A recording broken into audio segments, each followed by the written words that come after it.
നമുക്കെല്ലാവർക്കും പുതിയ പുതിയ കാഴ്ചകൾ കാണാനും പുതിയ കാര്യങ്ങളെക്കുറിച്ച് അറിയാനും താല്പര്യമുണ്ടാകും. വിനോദത്തോടൊപ്പം അറിവും കൂടി ഉണ്ടാകുമ്പോഴാണ് അതിനൊരർത്ഥമുണ്ടാകുന്നത്. ഇത്തരത്തിൽ നിങ്ങൾ കാണാൻ ആഗ്രഹിക്കുന്ന കാഴ്ചകളും വിശേഷങ്ങളും കോർത്തിണക്കുകയാണ് ചന്ദ്രലേഖ. ഒരിക്കൽ കൂടി എല്ലാ പ്രിയപ്പെട്ട പ്രേക്ഷകർക്കും സ്വാഗതം.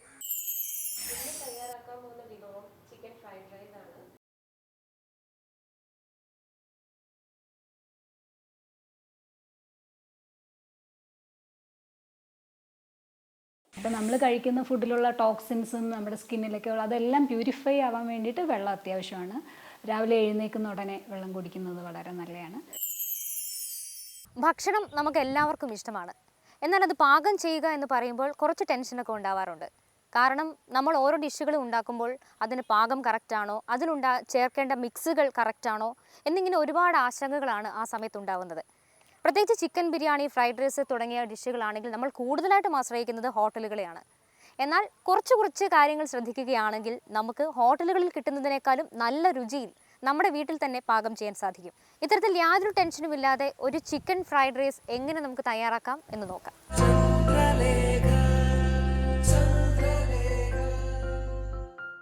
ഇന്ന് തയ്യാറാക്കാൻ പോകുന്ന വിഭവം ചിക്കൻ ഫ്രൈഡ് റൈസ് ആണ്. ഇതൊരു നോർമൽ വിഭവമാണ്. ബട്ട് വീട്ടിലിത് എങ്ങനെയാണ് തയ്യാറാക്കുന്നത് എന്ന് നമുക്ക് നോക്കാം.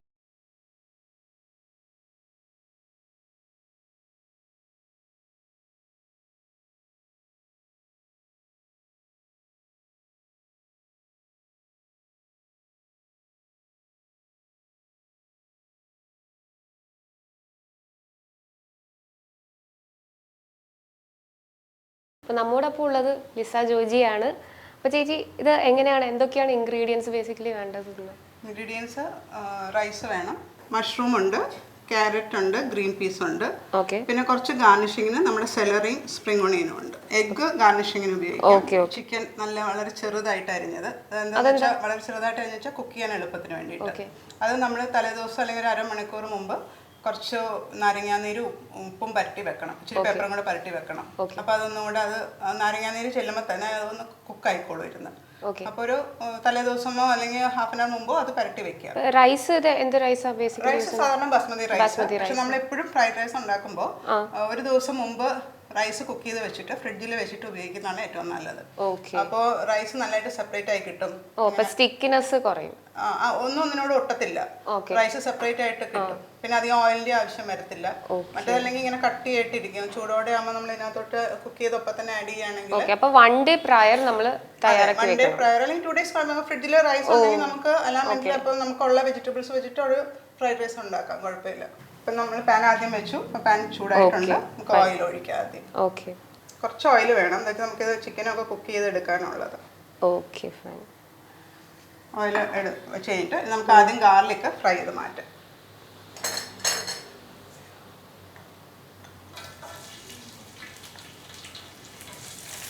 ഒരു ലൈറ്റ് ബ്രൗൺ ആവുന്ന വരെ ഇത് ഫ്രൈ ചെയ്ത്. ഇപ്പൊ തന്നെ നല്ലൊരു ഫ്ലേവർ, ഇത് മൂത്ത് വരുമ്പോൾ നല്ലൊരു ഫ്ലേവർ വരും. ജസ്റ്റ് ഒരു ഫ്ലേവറിംഗ് ഇൻഗ്രീഡിയന്റിന് വേണ്ടി മാത്രമാണ് നമ്മൾ ഗാർലിക് യൂസ് ചെയ്യുന്നത്. പിന്നെ ആ ഗാർലിക്കിന്റെ ഫ്ലേവർ ഓയിലുള്ളതുകൊണ്ട് ബാക്കി നമ്മൾ ആഡ് ചെയ്യുന്ന ഇൻഗ്രീഡിയൻസിലൊക്കെ ആ ഫ്ലേവർ ഉണ്ടാവും. ഗാർലിക്കിന്റെ ഫ്ലേവർ നിൽക്കും. അതൊന്ന് ബ്രൗൺ ആവുന്ന വരെ നമുക്കൊന്ന് വെയിറ്റ് ചെയ്യാം. ഇതിലെ എല്ലാ വെജിറ്റബിളും നമ്മൾ സ്ലൈസ്ഡ് ആയിട്ടാണ് യൂസ് ചെയ്യുന്നത്. അല്ല, റൈസ് ആയതുകൊണ്ട് റൈസിന്റെ സൈസിൽ തന്നെ ചെയ്യുന്നതാണ് ഏറ്റവും നല്ലത്. ഭംഗിയായിട്ടിരിക്കുന്നത്. അപ്പൊ നമ്മൾ നൂഡിൽസ് ഉപയോഗിക്കുകയാണെങ്കിൽ കുറച്ചുകൂടെ ജൂലിയൻ ആയിട്ട് നീളത്തിൽ അരിയുന്നതാണ് നൂഡിൽസിന്റെ ഷേപ്പ്. പക്ഷെ റൈസ് ആയതുകൊണ്ട് അതേപോലെ ചെറിയ ചെറിയ ക്യൂബ്സ് ആയിട്ടാണ് ഏറ്റവും നല്ലത്. പിന്നെ നമുക്ക് ഇതല്ലാതെ വേറെ വെജിറ്റബിൾസ് ഇഷ്ടമുണ്ടെങ്കിൽ യൂസ് ചെയ്യാം. ക്യാബേജ് യൂസ് ചെയ്യാം. ഇപ്പം ഗ്രീൻ പീസിന് പകരം വേണമെങ്കിൽ ബീൻസ് യൂസ് ചെയ്യാം. ഇപ്പൊ ബീൻസ് ഒക്കെ ആകുമ്പോൾ നമ്മൾ കുക്ക് ചെയ്തിട്ട് വേണം ഇതിനകത്തോട്ട് ഇടാനായിട്ട്. കുറച്ച് ടൈം എടുക്കും ബീൻസ് കുക്ക് ചെയ്യാനായിട്ട്. ഗ്രീൻ പീസിനൊക്കെ അധികം ടൈം ഇല്ല. അപ്പൊ നമുക്ക് എളുപ്പം കുക്ക് ചെയ്തിടും. ഇതിപ്പോ ഓൾമോസ്റ്റ് ബ്രൗൺ ആയി. ഞാനിപ്പോ അതൊന്ന് പാത്രത്തിലേക്ക് മാറ്റാം. സെപ്പറേറ്റ് ആയിട്ടാണ് നമ്മൾ ഇവിടെ. അതെ, ഇനിയിപ്പോ നമ്മൾ ഗാർണിഷിങ്ങിന് ഈ ഗാർലിക് തന്നെ യൂസ് ചെയ്യും. ഇത് മാറ്റി വെക്കാം. ഇനി നമുക്ക് ഇതിനകത്തോട്ട് ചിക്കൻ ഇടാം. ചെറുതായിട്ട് അരിഞ്ഞു വെച്ചേക്കുന്ന ക്യൂബ്സ് ചിക്കൻ ഞാൻ ഇതിനകത്തോട്ട് ഇടുകയാണ്. ഇത് നമ്മൾ നേരത്തെ കുറച്ച് നേരം മാരിനേറ്റ് ചെയ്ത് വെച്ച ചിക്കനാണ്. ചിക്കനിൽ കുറച്ച് ഉപ്പും നാരങ്ങാനീരും പെപ്പറും പാത്രം നല്ല ചൂടായിരിക്കണം, എന്നാലേ ഇത് അങ്ങനെ പെട്ടെന്ന് കുക്കാവുള്ളൂ. ഓക്കെ. നല്ല ജ്യൂസി ആയിട്ട് ഇരിക്കുള്ളൂ ചിക്കൻ. അപ്പം ആദ്യം ഗാർലിക് ചെയ്ത പാടെ അതിൻ്റെ ആ ചൂടിൽ തന്നെ ചെയ്യാം. അതെ അതെ അതെ. അപ്പോൾ ഇതിൻ്റെ ഒരു സൈഡ് ആ റെഡിഷ് കളറൊന്ന് മാറി കിട്ടിയാൽ മതി. അതെ, ഹാഫ് കുക്ക് ആവും. അത് കഴിയുമ്പോൾ നമുക്ക് പച്ചക്കറി ഇതിനകത്തോട്ട് ആഡ് ചെയ്യാം. ഓക്കെ. അത് സെപ്പറേറ്റ് ആണോ അതിൻ്റെ പുറത്ത്? ഇതിനകത്ത് തന്നെ ആഡ് ചെയ്യാം. ഇതിനകത്ത് തന്നെ എന്താ ആദ്യം ഇടുന്നത്? എല്ലാം ഒന്നിച്ചിടാം. Carrot okay okay. ആദ്യം ക്യാരറ്റ് ഇടാം. ഓക്കെ. പിന്നെ പച്ചക്കറി കൂടുതൽ വേണമെന്നുള്ളവർക്ക് കൂടുതൽ വെജിറ്റബിൾ ആഡ് ചെയ്യാം. കുറച്ച് മതിയെങ്കിൽ ഇനി ഗ്രീൻ പീസ് ഇടാം.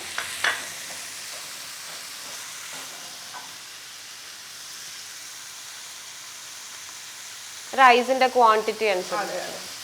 മഷ്റൂം ഉണ്ട്.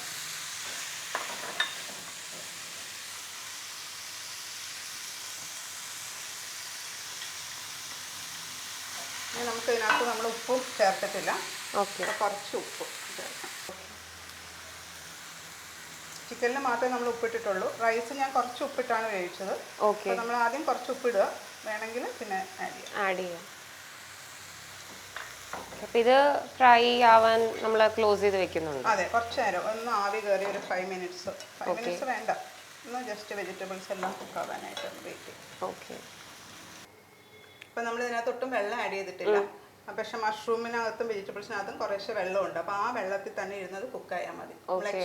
എക്സ്ട്രാ വാട്ടർ ആഡ് ചെയ്യേണ്ട ആവശ്യമില്ല.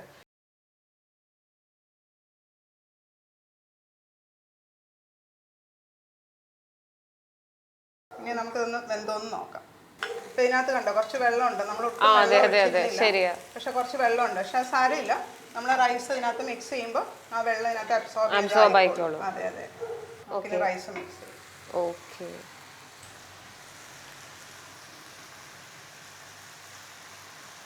ഇപ്പം നല്ല സെപ്പറേറ്റ് ആയിട്ട് എല്ലാ റൈസും ഇരിക്കുന്നത്. അങ്ങനെ അധികം ഇരിപ്പില്ല. കാണാനുണ്ട്, വേഗം വീഴുന്നുണ്ട്. ഇതിനകത്ത് നമുക്ക് കുറച്ച് പെപ്പർ ആഡ് ചെയ്യാം. തീ ഒന്ന് കുറച്ച് ഇടാം. കുറച്ച് പെപ്പർ ഇടാം.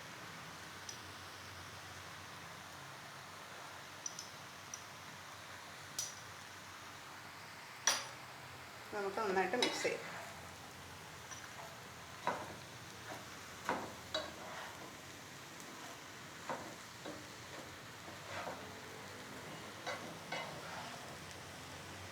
റൈസ് ഒന്ന് നന്നായിട്ട് ചൂടാവണം. നമ്മളിപ്പോൾ തണുത്ത റൈസ് അല്ലേ, ഫ്രിഡ്ജിൽ വെച്ചിരുന്ന റൈസ് ഉപയോഗിച്ചിരുന്നത്. അപ്പോൾ അതൊന്ന് നന്നായിട്ട് എല്ലായിടത്തോട്ടും ചൂടാവണം. ഒരു മിനിറ്റ് ഒന്ന് നമുക്ക് കവർ ചെയ്ത് വെക്കാം. അപ്പോൾ എല്ലായിടത്തോട്ടും ചൂട്.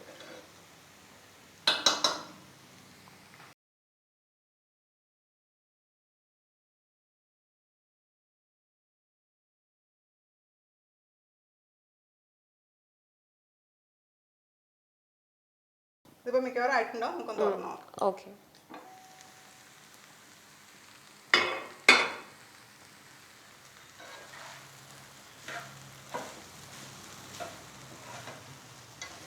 നമുക്ക് ബാക്കി ഇൻഗ്രീഡിയൻസും കൂടെ ആഡ് ചെയ്യാം.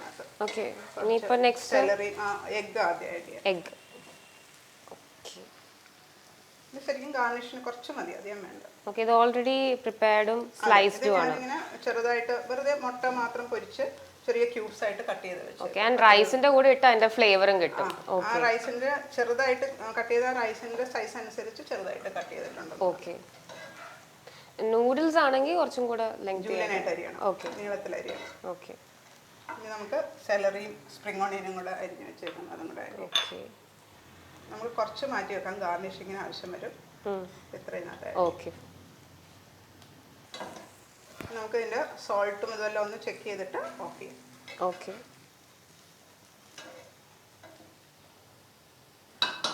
ഉപ്പ് നോക്കിക്കോട്ടെ.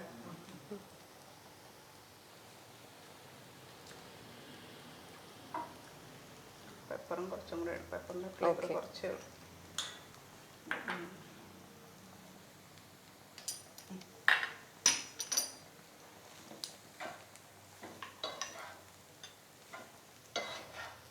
ഇപ്പോൾ നമുക്കൊരു സെർവിങ് ബൗളിലോട്ട് മാറ്റാം.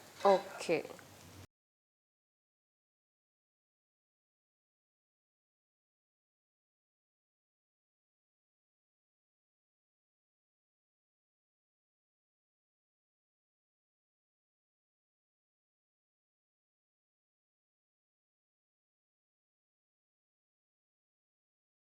ഓക്കെ, അപ്പം നമ്മുടെ ഇത് ഫുൾ ഡെക്കറേറ്റഡ് ആണ്. ഓൾസോ നമുക്ക് കുറേ ടിപ്സ് ഇന്ന് കിട്ടി. റൈസിനും ഒരു ദിവസം മുമ്പ് പ്രിപ്പയർ ചെയ്യാനുള്ളതും, പിന്നെ നമ്മുടെ പീസ് ആണെങ്കിൽ തന്നെ, വേറെ വെജിറ്റബിൾസ് ആണെങ്കിൽ തന്നെ അതധികം വെള്ളം എക്സ്ട്രാ ആഡ് ചെയ്യേണ്ട കാര്യമില്ല. കാരണം it has water in it self. So അത് പ്രത്യേകമായിട്ട് സെപ്പറേറ്റ് ആഡ് ചെയ്യുന്നില്ല. അതൊരു വാല്യുബിൾ ടിപ്പായിരുന്നു. നിങ്ങൾക്ക് വാട്ടറും സേവ് ചെയ്യാം. സോ അപ്പോൾ ഇങ്ങനത്തെ ഒരു ടിപ്സൊക്കെ തന്ന് നമുക്ക് ആ ചേച്ചിനോട് വളരെ നന്ദിയുണ്ട്. Finally it is ready. അപ്പോൾ നമുക്കിത് ഞാനിത് കഴിക്കട്ടെ. Okay, by. സ്ട്രെസ് കുറയ്ക്കാൻ വെള്ളം കുടിക്കുന്നത് നല്ലതാണ്. ഒത്തിരി നല്ലതാണ്. പല അസുഖങ്ങളും പ്രിവെൻറ്റ് ചെയ്യാനും ക്യൂർ ചെയ്യാനും ഒക്കെ വെള്ളം, വാട്ടർ തെറാപ്പി തന്നെ പറയുന്നുണ്ട്.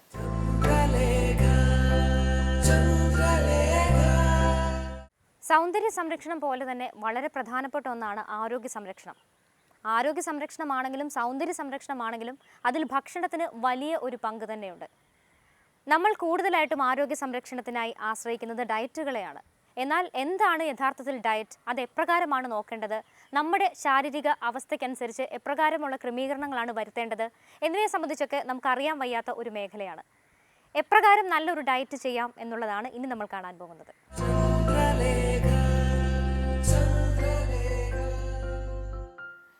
നമ്മളെല്ലാവരും ഏജിനെ പറ്റി കുറച്ചധികം തന്നെ കൺസേൺഡ് ആണ്. ഇപ്പോൾ ഉള്ള ഏജിനേക്കാളും കൂടുതലായി ഏജ് തോന്നിക്കുന്നു എന്നുള്ളതാണ് ഇപ്പോൾ പലരും നേരിടുന്ന വലിയ ട്രബിൾ. അതിനുവേണ്ടി തന്നെ ഈ ആൻറ്റി ഏജിങ് ക്രീംസ് വാങ്ങിക്കുന്നു, അതെല്ലാം അപ്ലൈ ചെയ്യുന്നു. പക്ഷേ റിസൾട്ട് ഉണ്ടോ അറിയില്ല. അതിൻ്റെ എഫക്റ്റീവ്നെസ്സിനെ പറ്റി നമുക്ക് യാതൊരു അറിവുമില്ല. പക്ഷേ എഫക്റ്റീവായ ഒരു കാര്യത്തെ പറ്റിയാണ് ഇന്ന് നമ്മൾ സംസാരിക്കാൻ പോകുന്നത്, ആൻറ്റി ഏജിങ് ഡയറ്റ്. ഈ ഡയറ്റിനെ പറ്റി നമുക്ക് കൂടുതൽ പറഞ്ഞു തരാൻ ന്യൂട്രി സൊല്യൂഷൻ്റെ ഫൗണ്ടർ ഗായത്രി അശോകൻ നമ്മളോടൊപ്പം ഉണ്ട്. ഹായ് മാം, എന്താണ് anti ageing actually? Anti ageing എന്ന് വെച്ചാൽ ഹെൽത്തി ഏജിങ് ആണ്. എന്ന് വെച്ചാൽ നമ്മൾ ശാരീരികമായിട്ടുള്ള നോർമലായിട്ടുള്ള ഏജിങ്. ഇപ്പോൾ നമ്മൾ ഇപ്പോൾ സാധാരണ കാണുന്ന ആൾക്കാരൊക്കെ എങ്ങനെയാണെന്ന് വെച്ചാൽ BMI ഒത്തിരി ഹൈ ആയിരിക്കും. എന്ന് വെച്ചാൽ വെയിറ്റ് നമ്മുടെ വേണ്ടുന്ന ഹൈറ്റിനേക്കാളും ഒരുപാട് വെയിറ്റ് കൂടുതലാണെന്നുണ്ടെങ്കിൽ തീർച്ചയായിട്ടും ആ വ്യക്തിയെ കാണുമ്പോൾ ഒരു 10-15 വയസ്സ് കൂടുതൽ തോന്നിക്കും.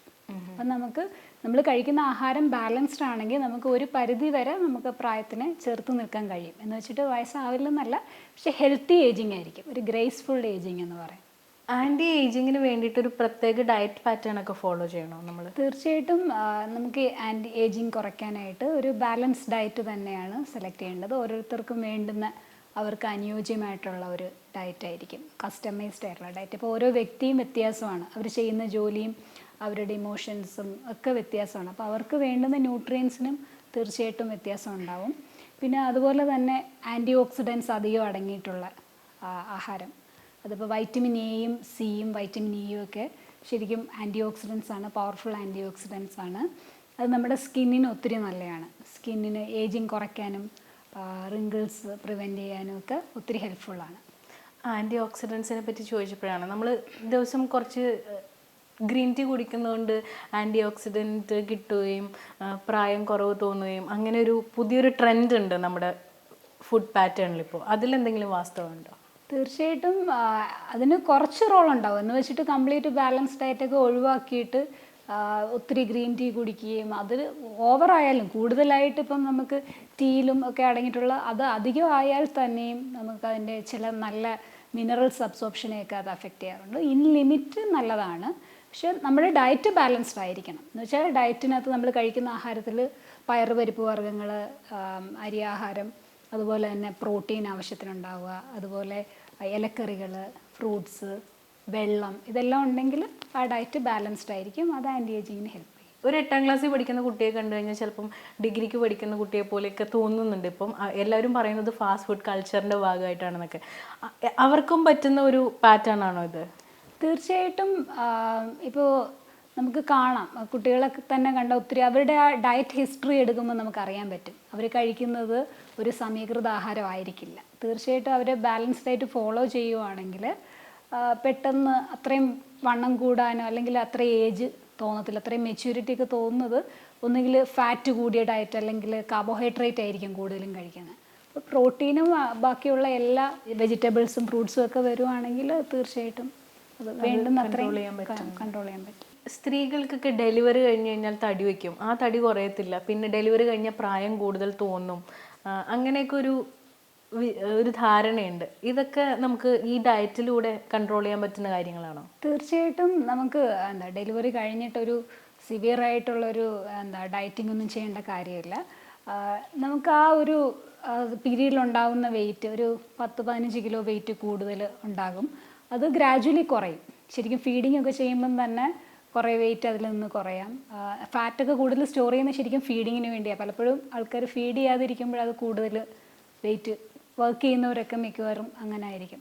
എന്ന് വെച്ചാൽ അവർ ഫുഡ് പ്രഗ്നൻ്റ് ആയിട്ടിരിക്കുമ്പം കഴിക്കുന്ന അത്രയും തന്നെ ആഫ്റ്റർ ഡെലിവറിയും കഴിക്കും. പക്ഷെ അത്ര എനർജി സ്പെൻഡ് ആവുന്നില്ല. അപ്പോൾ ആ വെയിറ്റ് കുറയാനായിട്ട് ബുദ്ധിമുട്ട് വരും. എനിക്ക് ശരിക്കും 2 പ്രഗ്നൻസിയിൽ ഒരു 17-18 കിലോ കൂടിയിട്ടുണ്ടായിരുന്നു. പക്ഷേ ആഫ്റ്റർ 2 ഇയേഴ്സ് ഗ്രാജുവലി കുറഞ്ഞു ബാലൻസ് ഡയറ്റ് ഫോളോ ചെയ്യുമ്പോൾ അത് കുറഞ്ഞോളും. നമുക്ക് വേണ്ടുന്ന അത്രയും എനർജി നമ്മൾ അത്രയുള്ള ഫുഡ് കഴിച്ചാൽ മതി. ഒരു സഡൻ ചേഞ്ചിന് പോവാതിരിക്കുന്നതാണ് നല്ലത്. അങ്ങനെ ചെയ്യാൻ പാടില്ല. ശരിക്കും നമ്മൾ ആ ഓരോ പീരീഡിലും ഇപ്പം ലാക്ടേഷൻ പീരീഡിൽ നമുക്ക് വേണ്ടുന്ന അത്രയും കുറേ ന്യൂട്രിയൻസ് ഉണ്ട്. കാൽഷ്യം ഹൈ ആയിരിക്കണം, വൈറ്റമിൻ സി, പ്രോട്ടീനൊക്കെ നന്നായിട്ട് കഴിക്കണം. അല്ലാതെ അന്നേരം ഡയറ്റിങ് ചെയ്യുവാണെങ്കിൽ അത് കുട്ടിയെ അമ്മയെ അത് അഫക്റ്റ് ചെയ്യും. ഒരാൾ ഒരു ദിവസം 2 ലിറ്റർ വെള്ളം കുടിക്കണം എന്നൊക്കെ പറഞ്ഞിട്ടുണ്ട്. ഈ വെള്ളം കുടിക്കുന്നതിൻ്റെ എമൗണ്ടും ആൻറ്റി ഏജിങ്ങും തമ്മിൽ എന്തെങ്കിലും റിലേഷൻ ഉണ്ട്? ശരിക്കും നമ്മളൊരു 3 ലിറ്റർ വെള്ളം, 2.5-3 ലിറ്റർ വെള്ളം അടുപ്പിച്ച് കുറച്ച് ദിവസം കുടിക്കുമ്പോൾ തന്നെ സ്കിന്നിൽ ഒരുപാട് ചേഞ്ചസ് ഉണ്ടാവും. ഗ്ലോ ഒക്കെ ഉണ്ടാവും. നല്ല ഗ്ലോ ഉണ്ടാവും, ഒരുപാട് വ്യത്യാസം ഉണ്ടാവും. ശരിക്കും വെള്ളം കുടിക്കുന്നവരെ അല്ലാതെയും കാണുമ്പോൾ നമുക്ക് അറിയാൻ പറ്റും, നല്ലതായിട്ട് അറിയാൻ പറ്റും. വെള്ളം വളരെ അത്യാവശ്യമാണ്. അതൊരു പോഷകമാണ്. ശരിക്കും നമുക്കിപ്പോൾ വിശക്കുമ്പോഴോ അല്ലെങ്കിൽ ഒരു സോഫ്റ്റ് ഡ്രിങ്ക് കുടിക്കുന്നത് പോലെ അല്ല വെള്ളം. സോഫ്റ്റ് ഡ്രിങ്ക് എന്ന് പറയുമ്പോൾ അതിനകത്ത് എംറ്റി കാലറീസ് ആണ്. സോഫ്റ്റ് ഡ്രിങ്ക് ഉള്ളിൽ പോയാൽ അത് തന്നെ വാഷ് ഔട്ട് ആവാൻ ലിറ്റേഴ്സ് ഓഫ് വെള്ളം വേണം. ഓക്കെ. അപ്പോൾ നമ്മൾ കഴിക്കുന്ന ഫുഡിലുള്ള ടോക്സിൻസും നമ്മുടെ സ്കിന്നിലൊക്കെ ഉള്ള അതെല്ലാം പ്യൂരിഫൈ ആവാൻ വേണ്ടിയിട്ട് വെള്ളം അത്യാവശ്യമാണ്. രാവിലെ എഴുന്നേൽക്കുന്ന ഉടനെ വെള്ളം കുടിക്കുന്നത് വളരെ നല്ലതാണ്. ഇപ്പോൾ ഏതായാലും ഒരു ദിവസം നമുക്ക് ഇത്രയും ബോഡിയിൽ ഫില്ല് ചെയ്ത് ഇടവിട്ട് കുടിക്കുക. സ്ട്രെസ്സ് കുറയ്ക്കാൻ വെള്ളം കുടിക്കുന്നത് നല്ലതാണ്, ഒത്തിരി നല്ലതാണ്. പിന്നെ വെള്ളത്തിന് അങ്ങനെ ഒത്തിരി നല്ല വശമുണ്ട്. കാര്യം പല അസുഖങ്ങളും പ്രിവെൻറ്റ് ചെയ്യാനും ക്യൂർ ചെയ്യാനും ഒക്കെ വാട്ടർ തെറാപ്പി തന്നെ പറയുന്നുണ്ട്. പണ്ടൊക്കെ നമ്മൾ കഴിച്ചുകൊണ്ടിരുന്ന ഫുഡിൽ നിന്ന് വ്യത്യാസമായിട്ട് നമ്മളിപ്പം കുറച്ചും കൂടി കോൺഷ്യസ് ആയിട്ടുള്ള ആൾക്കാർ ഓട്സ് കഴിക്കുകയും ഒക്കെ ചെയ്യും. ഇത് ഒരു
പറ്റില്ല എങ്കിൽ കൂടിയും ഇപ്പോൾ വെജിറ്റബിൾസ് ഒന്നും അതിൽ വരുന്നില്ല.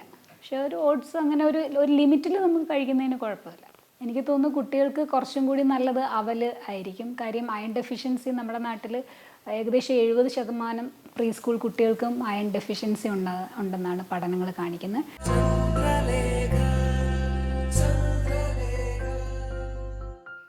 ഫാസ്റ്റിങ്ങും ആൻറ്റി ഏജിങ്ങും തമ്മിൽ എന്തെങ്കിലും റിലേഷൻ ഉണ്ടോ?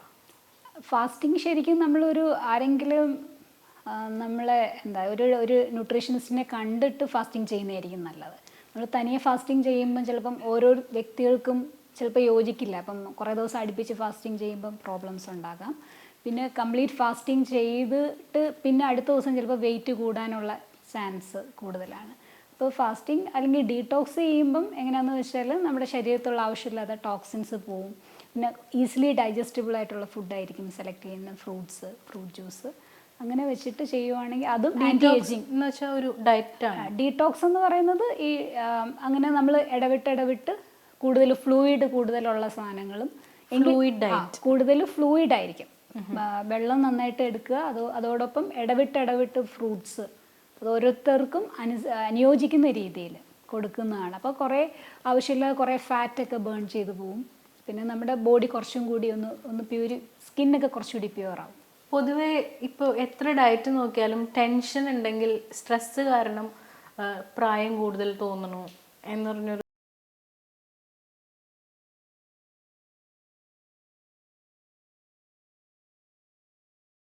ഫുഡ് ഹെൽപ്പ് ചെയ്യുന്നുണ്ട്. ശരിക്കും നമ്മളൊരു ബാലൻസ് ഡയറ്റ് കഴിക്കുന്ന ഒരാളിന് സ്ട്രെസ് ഒരു പരിധി വരെ അത് കുറയ്ക്കാൻ, ഞാൻ പറഞ്ഞ വെള്ളം തന്നെ ശരിക്കും വൈറ്റമിൻ സി സ്ട്രെസ് കുറയ്ക്കുന്നതാണ്.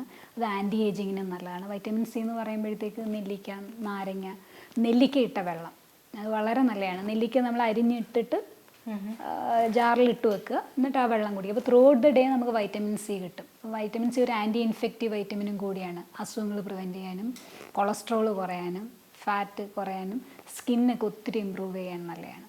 അപ്പോൾ അങ്ങനെ ഒരു ബാലൻസ് ഡയറ്റ് കഴിക്കുക. അതുപോലെ ഇത് കണക്ക് സ്ട്രെസ്സ് കുറയ്ക്കുന്ന ഫുഡും കൂടി ഇൻക്ലൂഡ് ചെയ്യുവാണെങ്കിൽ തീർച്ചയായിട്ടും സ്ട്രെസ്സ് കുറയ്ക്കാൻ പറ്റും. പിന്നെ ഒരു അവയർനെസ്, നമുക്ക് ഇതൊക്കെയാണ് വേണ്ടുന്നതെന്നുള്ളൊരു അറിവുണ്ടെങ്കിൽ തന്നെ ഒരു പരിധി വരെ നമുക്കത് ആവശ്യമില്ലാത്ത ഫുഡ് ആണ് എന്നുള്ളൊരു തോന്നലുണ്ടാവും. ഇപ്പോൾ നമ്മൾ സാധാരണ കഴിച്ചു പോകുന്ന ഒരു ഡയറ്റ് അതിലെന്തെങ്കിലും ഒരു ചെറിയ സ്ലൈറ്റ് ചേഞ്ചസ് ഒക്കെ വരുത്തിയിട്ട് ഫോളോ ചെയ്ത് കഴിഞ്ഞാൽ നമുക്ക് ഈ ഒരു ഡയറ്റിലേക്ക് എത്താൻ പറ്റുമോ? നമുക്ക് തീർച്ചയായിട്ടും പ്രായം കുറയാനായിട്ട് പ്രോട്ടീൻ അത്യാവശ്യമാണ്. എല്ലാ ദിവസവും നമ്മൾ കഴിക്കുന്ന ആഹാരത്തിൽ പ്രോട്ടീൻ ഉണ്ടായിരിക്കുക. പാല്, തൈരൊക്കെ ഉപയോഗിക്കുക, പാടമാറ്റിയ തൈര് ഉപയോഗിക്കുക. പിന്നെ ഒത്തിരി ഫാറ്റ് കുറയാതിരിക്കുക. ഫാറ്റ് ഞാൻ പാലെന്ന് പറഞ്ഞു കഴിഞ്ഞാൽ ചായ ഇട്ട് കുടിച്ചാൽ മതിയോ? പാല് ഒരു ദിവസം നമുക്ക് വേണ്ടുന്ന ഒരു 350-400 ml പാല് എങ്ങനെ വേണമെങ്കിലും ഉപയോഗിക്കാം. ഇപ്പോൾ പാല് തൈരാക്കിയെന്ന് വെച്ചിട്ട് അതിനകത്ത് ഫാറ്റ് കൂടുന്നില്ല. അത് അങ്ങനെ ഒരു കൺസെപ്റ്റ് ഉണ്ട് നമുക്ക്. പാല് തൈരാക്കിയെന്ന് വെച്ചിട്ട് അതിനകത്ത് കുറച്ചുകൂടി ഗുണം കൂടുക. ശരിക്കും ബി കോംപ്ലക്സ് വൈറ്റമിൻസ് കൂടും. പ്രോബയോട്ടിക്കാണത്, ഡൈജസ്റ്റ് ചെയ്യാൻ എളുപ്പമാണ്. പാലിനേക്കാളും ഈസിലി ഡൈജസ്റ്റബിൾ ആണ് കേട് ഒത്തിരി നല്ല, സ്കിന്നിന് ഒത്തിരി നല്ല. രാവിലെയൊക്കെ വേണമെങ്കിൽ കേട് കഴിക്കുവാണെങ്കിൽ യോഗേർട്ടൊക്കെ യൂസ് ചെയ്യുകയാണെങ്കിൽ സ്കിന്ന് ഒത്തിരി ഇമ്പ്രൂവ് ആവും. പിന്നെ അതുപോലെ മീൻ വളരെ നല്ലതാണ്. ചെറിയ omega-3 ഫാറ്റി ആസിഡ് ഉള്ളതെന്ന് വെച്ചാൽ അയില, ചാള, മത്തി അങ്ങനത്തെ ഒക്കെ മീനൊക്കെ സ്കിന്നിന് ഒത്തിരി നല്ലതാണ്. ഇനി വെജിറ്റേറിയൻസ് ആണെന്നുണ്ടെങ്കിൽ അവർക്ക് ഇതിന് പകരം omega-3 കിട്ടാനായിട്ട് ഫ്ലാക്സ് സീഡ് എന്ന് പറയുന്നത് ചണത്തിൻ്റെ അരിയാണ് ഫ്ലാക്സ് സീഡ്. അത് യൂസ് ചെയ്യാം. അത് പൗഡർ ഫോമിലൊക്കെ ഇപ്പോൾ അവൈലബിൾ ആണ്. ഫ്ലാക്സ് സീഡ് ഓയിലുണ്ട്, ഫ്ലാക്സ് സീഡ് ക്യാപ്സ്യൂളായിട്ടൊക്കെ ഉണ്ട്. ഫ്ലാക്സീഡിൻ്റെ പൗഡർ നമുക്ക് കുട്ടികൾക്കൊക്കെ സ്നാക്ക് കൊടുക്കുമ്പോൾ അതിനകത്ത് ഇങ്ങനെ കുറച്ച് പിന്നെ തൂവിയാൽ അത് ഒത്തിരി നല്ലതാണ്. ആൻറ്റി ഏജിങ് എന്ന് ഞാൻ ആദ്യം പറഞ്ഞപ്പോൾ തന്നെ ചില ആൾക്കാർക്കെങ്കിലും തോന്നിയിട്ടുണ്ടാവും ഇത് നമ്മൾ ഇപ്പോൾ ടി വിയിലൊക്കെ കാണുന്ന ആഡ്സ് ഒക്കെ കാണുന്നത് anti ageing creams, wrinkle free creams അങ്ങനെയൊക്കെയാണ്. അപ്പോൾ ഇത് ശരിക്കും ഒരു എക്സ്റ്റേണൽ ആപ്ലിക്കേഷൻ ചെയ്യേണ്ട കാര്യമാണോ, അല്ലെങ്കിൽ നമ്മൾ ഉള്ളിൽ നിന്ന് വരേണ്ട ഒരു സംഭവമാണോ? ശരിക്കും നമ്മൾ ഉള്ളിൽ നിന്ന് വരുമ്പോൾ ഒരു സ്റ്റേബിൾ റിസൾട്ടായിരിക്കും വരുന്നത്. പുറത്താകുമ്പോൾ നമ്മൾ ഒരു സപ്ലൈ ചെയ്തില്ലെങ്കിൽ അതിന് ഒരു നെഗറ്റീവ് ഇഫക്റ്റ് വരാം. ഈ ന്യൂട്രിയൻസ് ഒക്കെ തന്നെയാണ് ശരിക്കും ഈ ക്രീമുകളിലൊക്കെ ഉള്ളത്. വൈറ്റമിൻ എയും സിയും ഇയും ഒക്കെ തന്നെയാണ്. അത് തന്നെ നമുക്ക് ഉള്ളിൽ കഴിച്ചാൽ അതിന് അത്രയും ഡബിൾ എഫക്റ്റ് കൂടുതലായിരിക്കും. പിന്നെ അതുപോലെ തന്നെ വൈറ്റമിൻ ഡി വെയിലിൽ സൺഷൈൻ വൈറ്റമിൻ ആണ്. ഒരു 20 മിനിറ്റ് 30 മിനിറ്റ് ഒക്കെ നമ്മൾ ഇളം വെയിൽ എന്ന് വെച്ചാൽ രാവിലെ ഒരു 8 മണിക്ക് മുന്നേ അല്ലെങ്കിൽ 4 മണിക്ക് ശേഷം അത് കൊള്ളുന്നത് ഒത്തിരി വൈറ്റമിൻ ഡി സ്കിന്നിന് ഒത്തിരി നല്ലതാണ്. അപ്പോൾ അത് എക്സസ് ആവാൻ പാടില്ല, വെയിൽ അധികം ആവാൻ പാടില്ല. അത് അതുപോലെ തന്നെ നമുക്ക് കാൽഷ്യം അബ്സോർപ്ഷനെ അഫക്റ്റ് ചെയ്യുന്നുണ്ട്, ഹെൽപ്പ് ചെയ്യുന്നുണ്ട്. സ്ത്രീകൾക്കൊക്കെ ആണെങ്കിൽ ഓസ്റ്റിയോപോറോസിസ് ഒക്കെ വരാൻ ചാൻസ് ഉള്ളതുകൊണ്ട് തീർച്ചയായിട്ടും വെയിൽ ഒരു 20-30 വെയിൽ കൊള്ളുന്നതുകൊണ്ട് ഈ കാൽഷ്യം നമ്മൾ കഴിക്കുന്ന ഫുഡിലുള്ള കാൽഷ്യം അബ്സോർബ് ചെയ്യണമെങ്കിൽ നമുക്ക് വൈറ്റമിൻ ഡി വേണം. വൈറ്റമിൻ ഡി എന്ന് പറഞ്ഞാൽ സൺഷൈൻ വൈറ്റമിൻ ആണ്. പിന്നെ നോൺ വെജിറ്റേറിയൻ ഫുഡിലാണുള്ളത്. അപ്പോൾ വെജിറ്റേറിയൻസ് തീർച്ചയായിട്ടും വെയിൽ കൊള്ളേണ്ട അത്യാവശ്യമാണ്. ഇപ്പം സൗന്ദര്യം നോക്കിയിട്ട് വെയിൽ കൊള്ളാതിരിക്കരുത്. അതെ, സൺസ്ക്രീൻ ലോഷനൊക്കെ അപ്ലൈ ചെയ്യുന്നവർ കുറച്ച് നേരം നമുക്ക് ലോഷൻ അതും ഒന്നും അപ്ലൈ രാവിലത്തെയും ചെയ്യാതെ വൈകുന്നേരത്തെ അല്ലേ, ഉച്ചക്കത്തെ വെയിലൊന്നും അല്ല അല്ലേ. ആൻറ്റി ഏജിങ്ങിനെ പറ്റി ഇനി കൂടുതൽ സംശയങ്ങൾ ഉണ്ടെങ്കിൽ മാമിന് നമ്മുടെ ഫേസ്ബുക്കിൽ ഒരു പേജ് ഉണ്ട്, ന്യൂട്രി സൊല്യൂഷൻസ് -കൊച്ചി എന്നാണ് ആ പേജ്. കൂടുതൽ സംശയങ്ങൾ അവിടെ ചോദിക്കാം.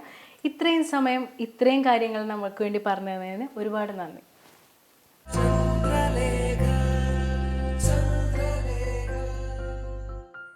ചന്ദ്രലേഖയുടെ ഇന്നത്തെ എപ്പിസോഡ് നിങ്ങൾക്ക് എല്ലാവർക്കും ഇഷ്ടപ്പെട്ടു എന്ന് വിചാരിക്കുന്നു.